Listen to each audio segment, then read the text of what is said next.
Radio Georgian Times-ი წარმოგიდგენთ. სამედიცინო გადაცემა პრევენცია. გაიგეთ უფრო მეტი სხვადასხვა დაავადებებზე და მათთან ბრძოლის მეთოდებზე. მიიღეთ სასარგებლო რჩევები თქვენი ჯანმრთელობისთვის. FM 92.3. გადაცემა პრევენციის სპონსორია ქართულ-ჰოლანდიური ჰოსპიტალი. გადაცემა შეიცავს კომერციული შინაარსის ინფორმაციას. მოგესალმებით, ეთერშია სამედიცინო გადაცემა პრევენცია. ტრადიციულად ყოველ ორშაბათს განვიხილავთ აქტუალურ სამედიცინო თემებს და ვისმენთ რჩევებს და რეკომენდაციებს პროფესიონალებისგან. გადაცემა პრევენციის დღევანდელი თემა ხმა, ხმის დაცვა, ხმასთან დაკავშირებული პრობლემები, ხმის დიაგნოსტიკა და მკურნალობა. მოგეხსენებათ, ხმასთან დაკავშირებული პრობლემები სხვადასხვა პროფესიის ადამიანებს აწუხებთ, რაც ხშირად გამოიხატება ხმის დადაბლებასა თუ დაკარგვასთან მიმართებაში. რა უნდა ვიცოდეთ ამის შესახებ და როგორ ვუმკურნალოთ სახმო იოგებს?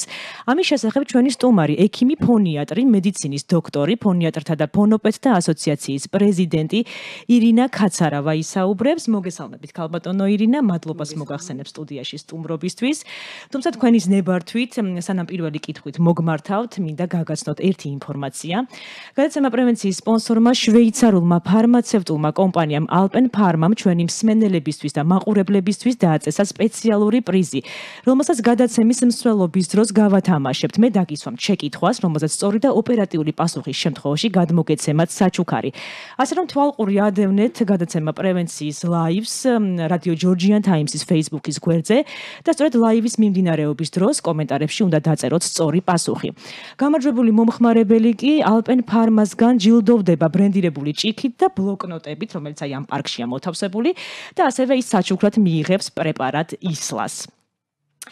მაშასე მოგმართავთ პირველი კითხვით, მოდით განვუმარტოთ ჩვენს მსმენელებს, რა არის ფონიატრია და რა ფუნქცია ეკისრება ექიმ ფონიატრს. მოგესალმებით პირველ რიგში, ძალიან დიდ მადლობას მოგახსენებთ მოწვევისთვის. რა არის ფონიატრია? ფონიატრია ეს არის დარგი, რომელიც ოტორინოლარინგოლოგიის ვიწრო სპეციალიზაცია და მოიცავს ძალიან ბევრ დისციპლინას, როგორც სამედიცინოს, ასევე არასამედიცინო სფეროს.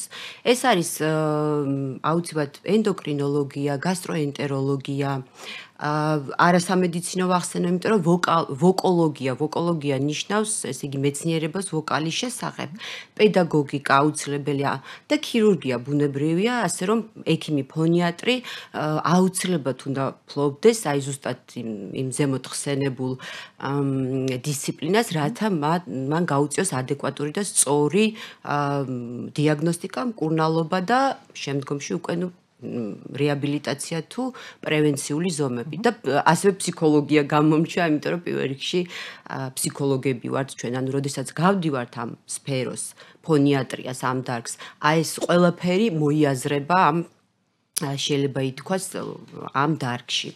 ეხლა ფონიატრი, ექიმი ფონიატრი პირველ რიგში ემსახურება ისეთ პაციენტებს, რომლებსაც აქვთ ხმის პრობლემები, რომლებიც ყოველდღიურად სახმო აპარატს იყენებენ როგორც ინსტრუმენტს.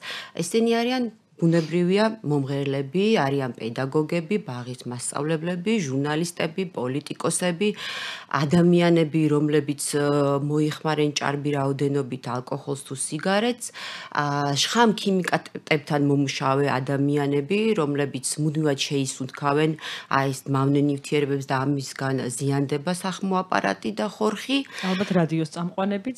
რადიო, რა თქმა უნდა, ბუნებრივია უკაცრავად გამომჩა. ასე რომ ჩვენ საკმაოდ დიდი პასუხისმგებლობა გვაკისრია, რომელსაც, ასე თუ ისე ვართმევთ თავს. კი ბატონო, ქალბატონო ირინა, რა იწვევს სახმო იოგების დაავადებას, ეგრეთ წოდებულ ლარინგიტს? კარგით, მაშინ მოდი კონკრეტულად ლარინგიტზე ვისაუბროთ. ეს იგი ხორხში მოთავსებულია იოგები, რომელიც რამოდენიმე შრისგან შედგება და ზემოდან ეკვრის მოციმციმე ეპითელიუმი. რა არის ლარინგიტი? ლარინგიტი არის ხორხის ანთება და არსებობს ორი სახის ლარინგიტი, ეს არის მწვავე და ქრონიკული ლარინგიტი.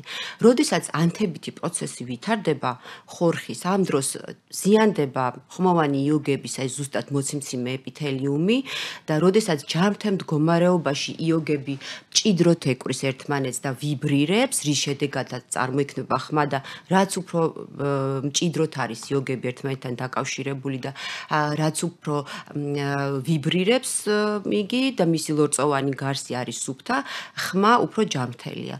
აი ზუსტად ეს ანთებითი პროცესი მწვავე თუ ქრონიკული ანთება აზიანებს ლორწოვან გარს, იწვევს მის შეშუპებას, ანთებას, როგორც გითხარით, ორი სახის ლარინგიტი არსებობს, მწვავე და ქრონიკული. მწვავე ლარინგიტი ნიშნავს ხანმოკლე ლარინგიტს, ანუ იგი მხოლოდ 2 კვირის განმავლობაში უნდა გაგრძელდეს და თუ 2 კვირაზე მეტ ხანს უგრძელდება პაციენტს პრობლემა, ესე იგი აქ შეიძლება უკვე სხვა რაღაცას დამატებით პრობლემასთან მქონდეს საქმე. და მწვავე ლარინგიტის მკურნალობა პრინციპში ძალიან ისეთი ბანალური საშუალებებითაც შეიძლება სახლის პირობებში. ეს არის დიდი რაოდენობით სითხე, ეს არის დამატენიანებელი საშუალებები, ტემპერატურის შემთხვევაში, იმიტომ რომ მწვავე ლარინგიტის 80-90% არის ვირუსული და თან ერთვის ხოლმე აუცილებლად ხმის სრულებასთან ერთად მაღალი ტემპერატურა, მნიშვნელოვანია სისხლის დამწევი პრეპარატები. როგორც ზემოთ ვახსენეთ, თუ 2 კვირაზე მეტ ხანს გრძელდება ლარინგიტი და აი ის ჩივილები, რაც ჩამოგითვალეთ, არ ალაგდა, დარჩა ხმის პრობლემა პაციენტს, მაშინ უკვე მან აუცილებლად უნდა მიმართოს ექიმს. და როგორ ხდება სახმოიოგების დიაგნოსტიკა? სახმოიოგების დიაგნოსტიკის უალტერნატივო მეთოდი მთელ მსოფლიოში არის ხორხის ვიდეო სტრობოსკოპიული კვლევა. რას ნიშნავს ეს ახლა? ზემოთ ვახსენეთ იოგების ვიბრაცია. ძალიან მნიშვნელოვანია ხმოვანი იოგების ვიბრაციის დაფიქსირება. რაც ხდება ზუსტად აი ამ კვლევის მეშვეობით. ჩვეულებრივი ლარინგოსკოპიის მეშვეობით ეს არ ხორციელდება. კი შეიძლება ჩვენ რაღაც წარმონაქმნი მასშტაბ, ცოტა დიდი ზომის ან პატარა ზომის დავინახოთ, მაგრამ აი ესე დეტალურად შეუძლებელია ამის დათვალიერება ჩვეულებრივი ლარინგოსკოპით. ამიტომ ვიდეო ლარინგოსტრობოსკოპიული კვლევა გვაძლევს ამის საშუალებას დეტალურად ლორწოვანი გარსის დონეზე და ეს ზუსტად მოციმციმე ეპითელიუმის დონეზე დავაფიქსიროთ არსებული პრობლემა. რათა ის პატარა პრობლემა არ გადაიზარდოს შემდგომ უკვე მასშტაბურ პრობლემად. ქრონიკულ ლარინგიტზე გავამახვილებ ყურადღებას. ქრონიკული ლარინგიტის ძირითადი გამომწვევი მიზეზი არის როგორც ზემოთ ვახსენე, შხამქიმიკატების ინჰალირება, ასევე სიგარეტის მოხმარება, ალკოჰოლის ჭარბი გამოყენება, გასტროეზოფაგალური პრობლემები, კონკრეტულად რეფლუქსი, როდესაც კუჭის შიგთავის ამოტყორცნა ხდება და ეს იწვევს ლორწოვანი გარსის დაზიანებას და ხაზი მინდა გაუსვა, რაც ძალიან მნიშვნელოვანია, პროფესიული ლარინგიტი. რა არის ახლა პროფესიული ლარინგიტი?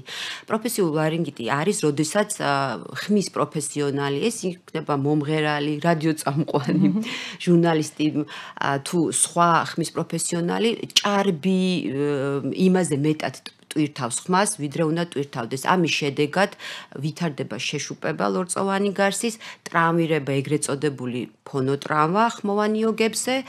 და ხშირად ამას მიუყავართ ხოლმე წარმონაქმზე, ხმოვანი იოგებზე განვითარებულ წარმონაქმნამდეც, მაგალითად ხმოვანი იოგების კვანძები, ეგრეთ წოდებული მომღერლის კვანძებს ვეძახით ამას, მაგრამ მხოლოდ მომღერლებს არ ემართებათ, ნებისმიერ ადამიანს შეიძლება დაემართოს, ვინც სიტყვაზე ყვირის მუდმივად და შეიძლება ითქვას ესე ხმას იყენებს არასწორ რეჟიმში, ემოციურ ფონზე, კი, ქართველები ემოციურები ვართ, ასე რომ არ არის აუცილებელი მომღერალი, კი, რა თქმა უნდა. და ხშირად ეს წარმონაქმნი იზრდება ზომაში, თუ პაციენტმა არ მიაქცია ამას ყურადღება და დროულად არ მიმართა ექიმს, ხშირად ხდება ხოლმე ის, რომ ის გადაიზრდება პოლიპად და უკვე თერაპიული მკურნალობა შეუძლებელია, აქ უკვე ფონოქირურგია ან ქირურგიული ჩარევა არის აუცილებელი. აი მკურნალობას რაც შეეხება, თუ არის განსხვავება მკურნალობის თვალსაზრისით პროფესიულ და არაპროფესიულ ლარინგიტ შორის? დიახ, რა თქმა უნდა, როგორც ზემოთ ვახსენე, მწვავე ლარინგიტს არ ჭირდება ისეთი განსაკუთრებული მკურნალობა. აი ქრონიკულ ლარინგიტს რაც შეეხება, ჯერ პირველ რიგში რა თქმა უნდა ვადგენთ მიზეზს. შემდეგ უკვე ძალიან მნიშვნელოვანია ადგილობრივი საშუალებების გამოყენება ინჰალაციის სახით, რადგან ხმოვანი იოგებამდე და ზუსტად იმ დაზიანებულ ლორწოვან გარსამდე მიაღწიო ზუსტად იმ მედიკამენტებმა, რაც იწვევს შემდეგ იმ შეშუპების პირველი, როგორც გითხარით, პირველი სტადია არის შეშუპება. შემდეგ ეს შეშუპებული ხმოვანი იოგები თუ გააგრძელა პაციენტმა საუბარი დატვირთვა, მერე შეიძლება განვითარდეს უკვე წარმონაქმნი. მე მაგალითად ისეთი საშუალო სიმძიმის და მსუბუქი ლარინგიტის დროს ვიყენებ მცენარეულ ფიტოპრეპარატებს, აი თქვენ აქ პროსპანი გაქვთ მოცემული, მისი წვეთები ძალიან ეფექტურია. ანუ მიესალმები კი, მივესალმები და რაც შეეხება მძიმე ფორმას, აქ უკვე ჰორმონების ჩართვაც ზოგჯერ საჭირო ხდება ხოლმე. ქალბატონო ირა, თქვენ ახსენეთ თამბაქოს მოხმარება და ალკოჰოლის მოხმარება, რომელიც ზიანს ახდენს ხმაზე. სიხშირეს აქვს მნიშვნელობა თუ ნებისმიერ შემთხვევაში მოახდენს თავის გავლენას ხმის იოგებზე თამბაქოს მოხმარება მაგალითად? ბუნებრივია სიხშირეს მნიშვნელობა აქვს, როცა პაციენტი 10-20 წლის განმავლობაში მოიხმარს სიგარეტს და დღეში სიტყვაზე მინიმუმ 10-დან 20 შეიძლება თქვას ღერს მოიხმარს, რა თქმა უნდა, ეს უფრო აქტიურად აზიანებს ლორწოვან გარს. ამიტომ მე ურჩევ ხოლმე აი ესეთ მწევას, რომ ნელ-ნელა შეამცირონ და შემდეგ საერთოდ დაანებონ ბუნებრივია მოწევას თავი. თუ სიტყვაზე ისეთი მძიმე დაზიანებაა, მე უკვე მაგ ერთვება ხოლმე სხვადასხვა სამკურნალო და საპრევენციო ღონისძიებები. და თქვენი ნებართვით მინდა შემოგთავაზოთ დაპირებული გათამაშება. მაშასე შვეიცარიული ფარმაცევტული კომპანიის Alpen Pharma შეკითხვა მომხმარებელს. გერმანული ფარმაცევტული კომპანია Engelhardt დაარსდა 1826 წელს, რომელსაც სათავე გერმანელმა ფარმაცევტმა ჯორჯ ჰენრიხ ენგელჰარტმა დაუდო. კომპანია Engelhardtმა 1868 წელს გერმანიის ფარმაცევტულ ბაზარზე წარადგინა მისი პირველი მედიკამენტი ისლამოსი. დღეს ისლა არის ნომერ პირველი სახმო იოგების პროტექტორი მთელს მსოფლიოში. ის ლატენიანებს პირის და ხორხის ლორწოვან გარს და იცავს მას გამოშრობისგან. აძლიერებს ადგილობრივ იმუნიტეტს, აქვს ანტიანდებითი და ანტიბაქტერიული მოქმედება. საქართველოს ფარმაცევტულ ბაზარზე ისლა წარმოდგენილია ორი ფორმით: ისლამოსი და ისლამინტი. მაშასე ყურადღებით შეკითხვა: ისლას რომელი ფორმა შეიცავს შაქარს? ისევ ვიმეორებ შეკითხვას, რომელი ფორმა შეიცავს შაქარს, ისლას რომელი ფორმა შეიცავს შაქარს. გამარჯვებული მომხმარებელი შვეიცარიული კომპანია Alpen Pharma-სგან დაჯილდოვდება ბრენდირებული ჭიქით, ბლოკნოტებით და ასევე მიიღებს საჩუქრად პრეპარატ ისლას. პასუხი კი Georgian Times-ის Facebook გვერდზე პრევენციის ლაივის მიმდინარეობისას კომენტარებში უნდა დაწეროთ და გამარჯვებულს გადაცემის ბოლოს გამოვავლენთ. გისურვებთ წარმატებას. მაშასე განვაგრძობთ თქვენთან შეკითხვების დასმას. შემდეგი შეკითხვა პირბადეს შეეხება. პირბადე უკვე ჩვენი ცხოვრების განუყოფელი ნაწილი გახდა, აქსესუარია, ასე ვთქვათ და რამე გავლენას ახდენს თუ არა სახმო იოგებზე, ლორწოვან გარსზე და როგორ რეკომენდაციებს მისცემდით მოსახლეობას პირბადის სწორად ტარების შემთხვევაში? დიახ, ბუნებრივია დღესდღეობით პირბადის ტარება ყველაზე ალტერნატივო პრევენცია იმ ვირუსისგან, რაც დღესდღეობით არის ჩვენთან გავრცელებული, მაგრამ პირბადის ტარებას აუცილებლად გააჩნია თავისი წესები, იმიტომ რომ შეიძლება პირბადე თავისთავად გახდეს ჩვენი პირის ღრუს ინფიცირების წყარო, რადგანაც მასზე ხვდება უამრავი ბაქტერია, მიკრობი, ალერგენი, ასე შემდეგ და ეს ყველაფერი აღწევს პირის ღრუში. იწვევს სიმშრალეს და ანთებით პროცესს, ამიტომ ჩვენ აუცილებლად უნდა მოვახდინოთ ის პრევენციული ზომები და დავიცვათ პირის ღრუ, რათა არ გამოშრეს იგი. იმიტომ გამომშრალ ლორწოვან გარსზე უფრო მეტად აღწევს ის ბაქტერია და მიკრობი, რომელიც არსებულია პირბადეზე და იწვევს ანთებას. ამიტომ სასურველია, გამოვიყენოთ პირველ რიგში დიდი რაოდენობით წყალი დღის განმავლობაში და პირის ღრუს დამატენიანებელი პრეპარატები, აი თქვენ ახსენეთ ისლამინთი, ისლამოსი, მე მაგალითად მივესალმები ამ პრეპარატებს, თავად მე ვიყენებ და ასევე ჩემი პაციენტები, ასე რომ პირბადის გამოყენებასთან ერთად სასურველია მოვიხმაროთ ეს მედიკამენტები. დიდი მადლობა ქალბატონო ირინა, ცოტა ხნით შევისვენოთ გადაცემა პრევენციაში რეკლამის დროა, ხანმოკლე პაუზის შემდეგ კი დავბრუნდებით ისევ რადიო ჯორჯიან ტაიმსის ეთერში. რადიო ჯორჯიან ტაიმსი წარმოგიდგენთ. სამედიცინო გადაცემა პრევენცია. გაიგეთ უფრო მეტი სხვადასხვა დაავადებებზე და მათთან ბრძოლის მეთოდებზე. მიიღეთ სასარგებლო რჩევები თქვენი ჯანმრთელობისთვის. FM 92.3. გადაცემა პრევენციის სპონსორია ქართულ-ჰოლანდიური ჰოსპიტალი. გადაცემა შეიცავს კომერციული შინაარსის ინფორმაციას. მაშასე ბრუნდებით ეთერში, გადაცემა პრევენციის სტუმარი არის ექიმი ფონიატრი ირინა კაცარავა. სანამ ქალბატონ ირინასთან კიდევ შეკითხვით გადავიდოთ, იქ შეგახსენებ ჩვენი გათამაშების პირობებს, მაშასე შვეიცარიული ფარმაცევტული კომპანიის Alpen Pharma შეკითხვა მომხმარებელს. საქართველოს ფარმაცევტულ ბაზარზე პრეპარატი ისლა წარმოდგენილია ორი ფორმით, ისლა მოსი და ისლა მინტი. ისლას რომელი ფორმა შეიცავს შაქარს? იაქტიურეთ და Facebook-ის გვერდზე გადაცემა პრევენციის ლაივის მიმდინარეობისას სწორი პასუხი დაწერეთ და გამარჯვებულს გამოვავლენთ გადაცემის ბოლოს. გისურვებთ წარმატებას. ქალბატონო ირინა, რაც შეეხება ბავშვებში სახმო იოგების მკურნალობას, განსაკუთრებით გარდატეხის ასაკში ძალიან გრძნობიარია, როგორც ვიცი, სახმო იოგები. ამ კუთხით რა რეკომენდაციები გექნებათ მშობლებთან?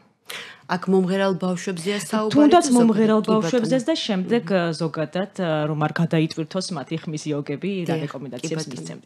რადგანაც ბავშვები ვერ აკონტროლებენ საკუთარ ემოციას, ხშირად ყვირიან, ტირიან, ამიტომ ხდება ხოლმე დაზიანება სახმო აპარატის, მათ ჯერ კიდევ ხორხი არ აქვს ჩამოყალიბებული და ძალიან მარტივია პატარა მიზეზის გამო, მაგალითად ზედა სასუნთქი გზების ანთება, ადენოიდური ვეგეტაცია, სინუსიტი, აი ამ ყველაფრის გამო შეიძლება ბავშვმა დაკარგოს ხმა ან დაუზიანდეს, ან მას აღენიშნება ხოლმე ხშირად დისფონია. ამიტომ რეკომენდირებულია, რა თქმა უნდა, ექიმთან ვიზიტი პირველ რიგში ასეთ შემთხვევაში, თუ ბავშვს აღენიშნება ხმის ჩახლეჩა ან დაკარგვა, სიტყვაზე სუნთქვის გაძნელება, ყლაპვის გაძნელება, აუცილებელია დიაგნოსტიკა. ნუ ეს აუცილებლად დავწუნოთ, იმიტომ რომ 3-4 წლის ბავშვმა ამ კვლევისგან რაც მეკითხარით, შეიძლება სტრესი მიიღოს. თუ სიტყვაზე ორ კვირაზე მეთხანს, როგორც გითხარით, 2-3 კვირაზე მეთხანს გრძელდება ეს პრობლემები ბავშვებში, აუცილებლად უნდა მიმართოს მშობელმა ექიმს. რაც შეეხება პუბერტატულ ან მუტაციის პერიოდს, განსაკუთრებულად საყურადღებოა მომღერალ ბიჭებში, რადგანაც მათი სახმო აპარატი და ხორხი აბსოლუტურად იცვლება რადიკალურად, იზრდება ზომაში 3-4ჯერ, ჩამოდის დაახლოებით აი ადამის ვაშლი შეგიმჩნევიათ მამაკაცებში ოდნავ გამობერილობა, ხო, ამას ადამის ვაშლს ვეძახით, ამიტომ მათი ხორხი აბსოლუტურად იცვლის ანატომიას და ფიზიოლოგიას, ამიტომ მნიშვნელოვანია თვეში ერთხელ მაინც კონტროლი ამ ყველაფრის. ნუ ეს ვოკალის პედაგოგმა უნდა გაითვალისწინოს, ბუნებრივია. გოგონებში, რა თქმა უნდა, გოგონებშიც მიმდინარეობს მუტაციის პერიოდი, მაგრამ ეს შედარებით უფრო მსუბუქად და მარტივად ხდება. ასე რომ აი ამ ასაკში უბრალოდ გასათვალისწინებელია ექიმ ფონიატრის რჩევა და ბუნებრივია პედაგოგმაც ეს ყველაფერი უნდა გაითვალისწინოს. ქალბატონო ირინა, როგორც ვიცი, მსოფლიოში 16 აპრილს აღინიშნება ხმის საერთაშორისო დღე და საქართველოშიც 2017 წელს დავიწყეთ ხმის დღის აღნიშვნა და თქვენ დიდი წვლილი მიგიწვით ამაში. როგორ განხორციელდა ის და რა იყო ამის მოტივატორი? კი ბატონო, დიდი მადლობა ამ შეკითხვისთვის. როგორც ზემოთ ახსენეთ, 16 აპრილს აღინიშნება მსოფლიო დღე, ხმის დღე, პირველად 1999 წელს ბრაზილიაში აღნიშნავდნენ და ეს იყო ძალიან მასშტაბური დღესასწაული. მაშინ ბრაზილიის ლარინგოლოგთა ასოციაციამ აღნიშნა, შემდეგ უკვე მთელი მსოფლიო ჩაება ამაში. რადგანაც მე გახლავართ ევროპის ფონიათა ასოციაციის წევრი, მე ერგო პატივი, რომ ყოფილიყავი ხმის საერთაშორისო დღის ნაციონალური კოორდინატორი. ეს იმას ნიშნავდა, რომ დაახლოებით იგივე მასშტაბის დღესასწაული უნდა დაგვეგეგმა საქართველოში, რათა ადამიანებს გაეგო თუ რა მნიშვნელობა აქვს ხმას მათ ყოველდღიურ ცხოვრებაში, როგორც პირად ცხოვრებაში, ასევე კარიერულ ზრდაში და ეს მოითხოვდა ძალიან დიდ რესურსს.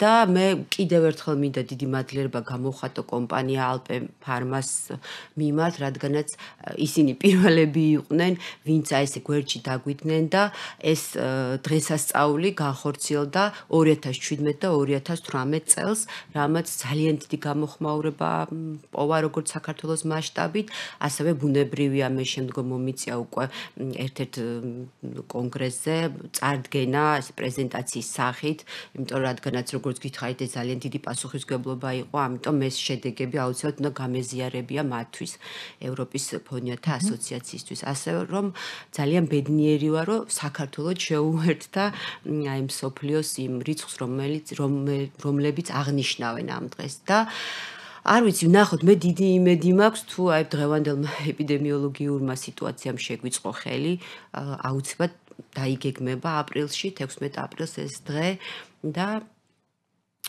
ძალიან ბედნიერი ვიქნები თუ მოხერხდა წელს ამის ჩატარება. დარწმუნებული ვარ, შოუ-ბიზნესის წარმომადგენლები, მომღერლები, მათ შორის საოპერო მომღერლები, მსახიობები, ჟურნალისტები, თქვენ განდობენ საკუთარ ხმას, ერთადერთი ფონიატრი ექიმი ბრძანდებით საქართველოში და ასევე მინდა თქვენ რჩევები მისცეთ მათ, ვინც ახლა იწყებს და ახლა ირჩევს პროფესიას. პრევენციის მიზნით საჭიროა თუ არა ფონიატრთან ვიზიტი? დიახ. კი, რა თქმა უნდა, ადამიანები, რომლებიც მღერიან და შოუ-ბიზნესის წარმომადგენლები არიან, ისინი ოპერის მომღერლები თუ ესტრადის მომღერლები, პირდაპირ კონტაქტში არიან ჩემთან, იმიტომ რომ ეს ჩემი შეიძლება ითქვას ესე პირდაპირი სფეროა, როგორც გითხარით, ჩვენ ვოკოლოგიასაც გავდივართ, რათა მათ სათანადო შეიძლება ითქვას მომსახურება გაუწიოთ. ხოლო იმ მომღერლებს, რომლებიც ეხლა იწყებენ სიმღერას, აუცილებლად მოუწოდებ, რომ მიმართონ ფონიაც დაათვალიერდეს მათი სახმო აპარატი და პრინციპში ეს ასეც ხდება, იმიტომ რომ ბევრი პედაგოგი საქართველოში სანამ დაიწყებს მის მოსწავლესთან მუშაობას, აგზავნის, რათა მე შევაფასო მათი სახმო აპარატის მდგომარეობა, იმიტომ რომ შეიძლება იმ მომენტისთვის არ იყოს მათი სახმო აპარატი მზად ისეთი დატვირთვისთვის, რასაც ქვია სიმღერა და ან მზად იყოს, მაგრამ რაღაც ის მთელი რიგი პრობლემები გქონდეს, რასაც ჩვენ მოვაგვარებთ, შეიძლება ითქვას შევქმნით საფუძველს იმისთვის, რომ ვოკალის პედაგოგს შემდეგ უკვე გაუადულდეს მათთან მუშაობა. ასე რომ ეს ძალიან მნიშვნელოვანი ფაქტორია და მე მოხარული ვარ, რომ საქართველოშიც არის უკვე დაინერგა ეს ტენდენცია და ძალიან ისეთი მჭიდრო კავშირი მაქვს ვოკალის პედაგოგებთან და მათთან ესე შეთანხმებით შეიძლება ითქვას ვარჩევთ ხოლმე მომღერლების სახმო აპარატის მდგომარეობას. თუმცა ჟურნალისტებში ეს გამოცდილება ცოტა ნაკლებად გვაქვს და ძალიან მიხარია რომ აღმოგაჩინეთ. თუ მოგმართავენ ხოლმე ჟურნალისტები და საჭიროა თუ არა ჟურნალისტმა გაიაროს პრევენციის მიზნით თუნდაც თქვენთან კონსულტაცია. საჭიროა და აუცილებელიც არის და სხვათა შორის ბევრი ჟურნალისტი მომართავს და მე იმედი მაქვს რომ უფრო მეტად მოახდენენ კონსულტაციას. ეხლა შემოტყობინეს რომ ჩვენს გათამაშებას ყავს გამარჯვებული Facebook-ის live-ის მიმდინარეობისას ოპერატიული და სწორი პასუხი დაწერა ნოდარ კვირტიამ, გილოცავთ ამ გამარჯვებას და გადმოგეცემათ Alpen Pharma-ს საჩუქრე პაკეტში მოთავსებული საჩუქრები, ბრენდირებული ბლოკნოტები, ჭიქა და პრეპარატი ისლა. მაშასე და ბოლოს გადაცემის ბოლოს მინდა ისევ რეკომენდაციების შესახებ გკითხოთ. ამ სახლის პირობებში თუ არის შესაძლებელი სასუნთქი ვარჯიშების გაკეთება, სახმო იოგებზე მუშაობა, თუნდაც მსუბუქი კლინიკური გამოვლინების შემთხვევაში რისი გაკეთება შეგვიძლია? კი ბატონო, რა თქმა უნდა შესაძლებელია, ოღონდ აუცილებელია ამის ცოდნა, იმიტომ რომ სუნთქვითი ვარჯიში რამდენად დაც ეხმარება პაციენტს, შეიძლება ითქვას, შეიძლება მათთვის იყოს საზიანო. ამიტომ ისევ და ისევ მივდივართ იქამდე, რომ უნდა მოხდეს ეს ფონიათთან შეთანხმებით. აუცილებლად უნდა იცოდე როგორი სუნთქო, იმიტომ თუ არ იცი როგორი სუნთქო, აუცილებლად დაიზიანებს სახმო აპარატს. ასე რომ ძალიან მნიშვნელოვანია, რაც თქვენ ახსენეთ, ის ანუ სუნთქვითი ვარჯიშები. გარდა ამისა, შეგვიძლია გამოვიყენოთ მცენარეული ფიტოპრეპარატები, რომელიც არანაირად არ შეიცავს ქიმიურ დანამატებს და აბსოლუტურად უსაფრთხოა და შეგვიძლია ძალიან ესე ხანგრძლივად, მუდმივად და რაოდენობაშიც არ არის შეზღუდული. გარდა ამისა, გირჩევთ ჯანსაღი ცხოვრების წესს, სწორი კვება და ნუ რა თქმა უნდა, სიგარეტზე და მავნე ჩვევებზე იყვება თუ ახდენს რაიმე გავლენას, არაჯანსაღი იყვება. არაჯანსაღი იყვება, ურეჟიმობა სიტყვაზე არიან ადამიანები პროფესიიდან გამომდინარე ღამე უწევთ ჭამა და შემდეგ დაძინება არ არის ეს სასურველი, იმიტომ რომ აზიანებს კუჭის ლორწოვან გარს, რაც იწვევს მერე კუჭის ანთები დაავადებას, რეფლუქსს და ეს პირდაპირ კავშირშია სახმო აპარატთან და ბუნებრივია რაღაცერად უნდა მოვახდინოთ ამის დარეგულირება, რათა დავიცვათ სახმო აპარატი დაზიანებისგან. ძალიან დიდი მადლობა ქალბატონო ირინა, ესეც საინტერესო საუბრისთვის. მე ძალიან ბევრი რამ პირველად გავიგე და ძალიან მიხარია რომ ამის შესახებ ჩვენ საშუალება მოგვეცა რომ მსმენელებისთვის შეგვეტყობინებინა. დიდი მადლობა გადაცემაში სტუმრობისთვის, დაგემშვიდობებით. გადაცემა პრევენციაც ამით დასრულებულია. ჩვენ მომავალ ორშაბათს ისევ რადიო Georgian Times-ის ეთერში შევხვდებით ერთმანეთს. ნახვამდის. რადიო Georgian Times-ი წარმოგიდგენთ. სამედიცინო გადაცემა პრევენცია. გაიგეთ უფრო მეტი სხვადასხვა დაავადებებზე და მათთან ბრძოლის მეთოდებზე. მიიღეთ სასარგებლო რჩევები თქვენი ჯანმრთელობისთვის. FM 92.3. გადაცემა პრევენციის სპონსორია ქართულ-ჰოლანდიური ჰოსპიტალი. გადაცემა შეიცავს კომერციული შინაარსის ინფორმაციას.